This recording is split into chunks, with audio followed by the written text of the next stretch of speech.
Hi, welcome back here on the Senior Network. We are now joined by Neil Hunnicutt, Director of Community Relations for Right at Home. Great to see you, Neil. It's good to be here again, Greg. Summertime, you look good. You've been out and about, I can tell. Yeah, you too. Yeah, got a little tan. Yeah, I'm trying to get out there soon.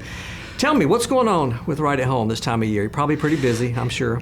Yeah, very busy. Yeah. We get a lot busier, it seems, during the holidays and during around summertime. Yeah. And the reason for that is a lot of families travel and they go see mom and dad. A lot of our families, you can imagine this. They come to the beach. Families come to the beach. They live out of state.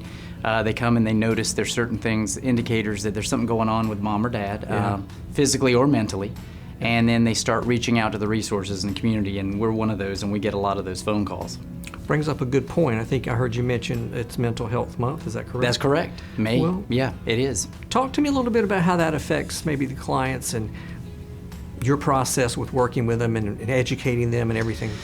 It's really important, and a lot of the elderly population with mental illness, regards to mental illness, goes unrecognized. Yeah. It's assumed by a lot of people, including a lot of us, we take for granted sometimes that, well, as you get older, these things just happen. They're just normal.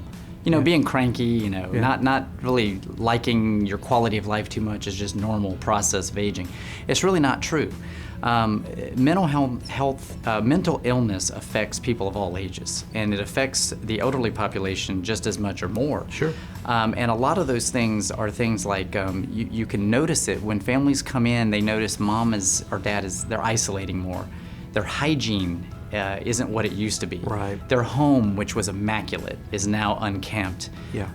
They're having trouble remembering appointments, taking their medications, those types of things. A lot of those can be signs and symptoms literally of mental illness, and more importantly, there's a distinguishing factor between mental illness and sometimes dementia.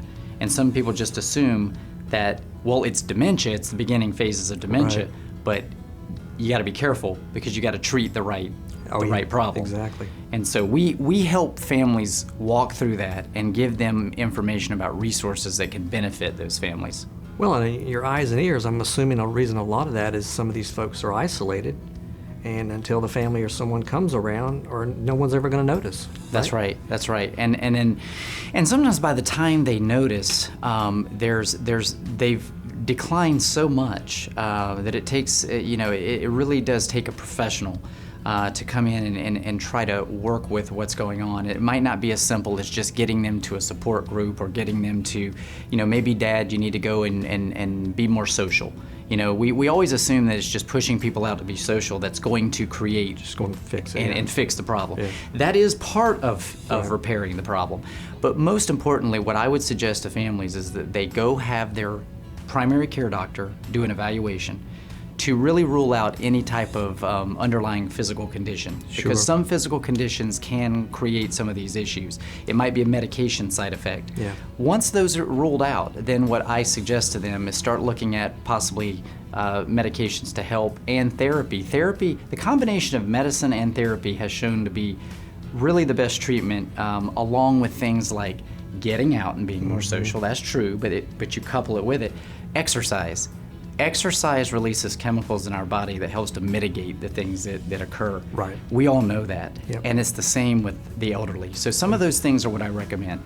Yeah, and just a simple walk or swim a lap in the pool can make a world of difference, correct? Finding a new hobby. Yeah. I like what you said about the pool. Yeah. Sometimes just doing something that's going to stimulate interest in them, get them excited, recharge the batteries again, find a new spark in their life. Those things help. Yeah. And I know when Right at Home, when you take on a client, obviously you get contacts with the family, a lot of things like that. And I know with everything virtual, and we just came through the pandemic, you made me think too that, some of the sessions mental health wise with a psychiatrist, psychologist, can actually be done virtual, correct? Absolutely, yeah. As a matter of fact, I know quite a few counselors right now that are still continuing to do things virtually because it actually is more convenient for the client even after the pandemic. Sure. After things are getting better, they're still continuing to do that. They can make the meetings, it's very simple. convenient for the client. But yes, I would definitely recommend families doing that as much as they Sure. because a lot of the older generation right now, they're still concerned about going into too many different office settings. So that's a very good way to do it. Yeah. Neil, great information as usual. Appreciate your time, and thank you. Okay. I appreciate it too. Please email us any comments, questions you may have for us here on the Senior Network, and thank you for joining us where senior care experts come together, and we will see you the next time.